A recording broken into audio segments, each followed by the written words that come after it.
seorang yang datang di zaman Umar radhiyallahu anhu. Orang ini teman-teman sekalian,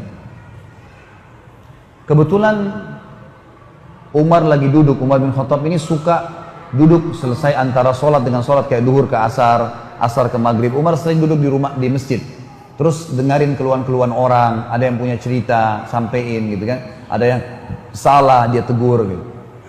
Satu waktu Umar lagi duduk antara duhur sama asar di masjid, ada masuk orang dalam masjid Nabi SAW, kembar, persis sama pakaiannya, model pakaiannya, cara jalannya, postur tubuhnya, warna kulitnya, paras wajahnya, sama persis, kembar. Tapi kembarnya ini agak unik, sampai Umar bilang, Subhanallah, Maha Suci Allah, saya belum pernah melihat ada orang kembar seunik ini. Artinya tidak ada beda sama sekali, semuanya sama. Kata Umar, saya ingin bicara sama orang ini. Maka ada satu orang sahabat Umar mengatakan, saya panggil Amirul Mukminin. Dipanggillah, datanglah dua orang itu, yang satu depan, yang satu belakang. Lalu kata Umar, segala puji bagi Allah yang telah menciptakan kalian kembar seperti ini. Apakah yang di belakangmu itu adikmu? Kata yang di depan ini, bukan Amirul Mukminin, ini anak saya, anaknya. Umar bilang, Subhanallah, lebih luar biasa lagi bagaimana Allah menciptakan anakmu persis seperti kamu. Tidak ada bedanya, kayak pinang dibelah dua kalau gitu, sama persis. Kata orang itu, ya Amirul Mukminin, kalau anda dengar cerita lahirnya anak ini, anda lebih kagum dengan Allah. Kata Umar, sebentar, kumpul semua. Atau mesti disuruh kumpul, dengarin nih kisahnya orang ini. Kumpul semua, karena dia bilang, kalau anda dengar kisah lahirnya anak ini, anda lebih kagum dengan Allah. Perkataan dengan lebih kagum dengan Allah ini yang menarik bagi Umar. Kumpul semua, dengarin nih. Kita dengarin semuanya, dengar, duduk. Mulailah cerita orang ini. Dia bilang, ya Amirul Mukminin, umur anak saya ini 19 tahun. Yang lalu, 19 tahun yang lalu, saya pernah berjihad. Pergi jihad. Waktu saya pergi jihad ini, hari pertama saya mau jihad, istri saya lagi hamil, saya baru nikah. Istri saya hamil, ada panggilan jihad, saya mau pergi berjihad. Istri saya sedih, karena saya mau pergi jihad, kita masih baru nikah, baru berapa bulan, dia juga dalam kondisi hamil. Saya tahu kesedihannya, takut sendirian. Maka sebelum saya keluar dari rumah, saya pun memegang perutnya sambil berkata, saya menitipkan bayiku ini kepadamu ya Allah. Itu bahasanya, saya titipkan bayiku ini kepadamu ya Allah. Lalu dia bilang, orang ini bilang, saya bilang sama istri saya, tenanglah, Allah akan menjaganya. Istri saya pun pasrah, saya pun pergi jihad. Saya jihad selama 9 bulan, dia bilang, 9 bulan di medan perang.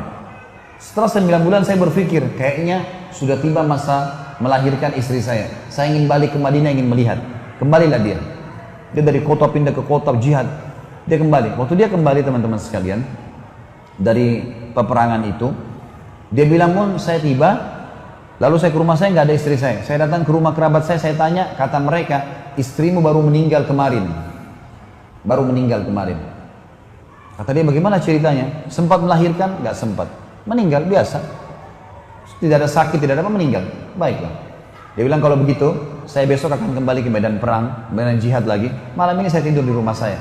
Tapi bisa nggak tunjukin di mana kuburan istri saya di Baqi, di kuburan Madinah? Kata mereka, baiklah. Kebetulan sepupu-sepupunya ada beberapa orang. Ikut. Jalanlah sama-sama ke Baqi. Pas tiba di Baqi, ada fenomena yang dia lihat agak unik menurut dia.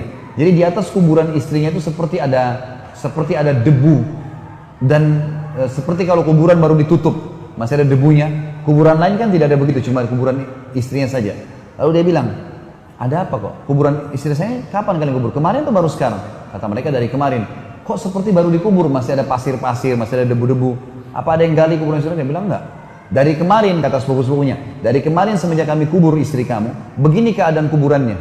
Bahkan kalau dari jauh, kelihatan sekali debu itu. Dari luar kuburan Baqi kelihatan sekali.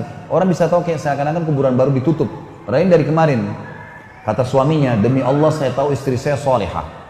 Gak mungkin ini tanda keburukan. Pasti tanda kebaikan. Karena istri saya sangat baik. Patuh dengan saya, jaga ibadahnya dengan Allah, gak mungkin. Ayo kita gali. Digali sama dia. Dia bilang, ya Amirul Mukminin, waktu kami gali kuburan istri saya itu, kami menemukan jenazah istri saya masih utuh, gitu kan? Dan anak ini, ditunjuk anaknya, lagi ada di bawah rahim istri saya, lahir, menangis bayi ini. Saya pun menggendongnya dan saya dan seluruh sepupu saya ini mendengar suara, "Hai fulan, ambillah anakmu yang kau titipkan pada Allah." Dan kami demi Allah tidak tahu dari mana suara itu. Lalu saya pun mengambil anak saya. Sambil dia nangis, dia mengatakan, "Demi Allah ya Amirul Mukminin, kalau saya waktu itu mengatakan, ya Allah, aku titipkan istriku juga padamu, maka istriku pun aku yakin belum mati sampai sekarang." Bagaimana kekuatan seorang mukmin sama Tuhannya, teman-teman. Dan memang itu inti daripada agama kita sebenarnya. Bagaimana kita berdoa, beribadah, yakin kalau Allah Azza wa Jalla itu ada. Dan ada ribuan kisah yang seperti ini, teman-teman sekalian, yang berhubungan dengan kesolehan orang-orang yang sudah mengenal Tuhannya. Bahagia. Mereka sangat bahagia. Musibah bisa dilaluin, nikmat bisa disyukurin, segala macam hal bisa menasihatin orang, dan seterusnya. Ini hal yang paling mendasar dan tinggal sabar. Orang beriman, teman-teman, kita semua ini tinggal sabar. Sekarang Anda tinggal jalankan aktivitas sehari-hari, azan, sholat, puasa kalau puasa, sedekah kalau pas sedekah, baca Al-Quran, jaga amal soleh, jaga diri dari maksiat, jangan riba, jangan dusta, jaga semua itu sampai mati saja, sampai mati saja. Mati demi Allah masuk surga. Surga itu bukan dongeng, teman-teman. Keyakinan seorang mukmin, rukun iman kita yang kelima, hari kiamat. Hari kiamat masuk dalamnya kematian, alam barzah, hisab, surga dan neraka. Itu dasar. Hadis Nabi SAW ratusan yang menyebutkan masalah surga dan neraka ini. Ada semua. Ini fenomena bukan main-main. Daripada Anda menjadi orang yang bermaksiat, jelas dadanya sesak, tidak tahu harus kemana arahnya, benci oleh Allah dan hukumannya ada. Maka jadilah orang-orang yang baik, teman-teman sekalian. Sabar sedikit dalam ketaatan, maka kita akan mendapatkan yang terbaik, insya Allah.